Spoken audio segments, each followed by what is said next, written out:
السلام علیکم ورحمۃ اللہ وبرکاتہ۔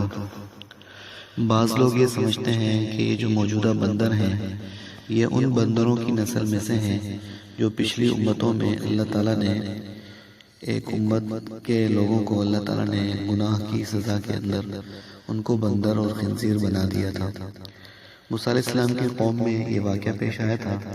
اللہ تعالیٰ نے ان کو ہفتے کے دن شکار سے منع کیا تھا، لیکن انہوں نے ہیلے اور بہانے سے اس دن شکار کر لیا، تو اللہ تبارک و تعالیٰ نے ان لوگوں کو بندر اور خنزیر بنا دیا تھا۔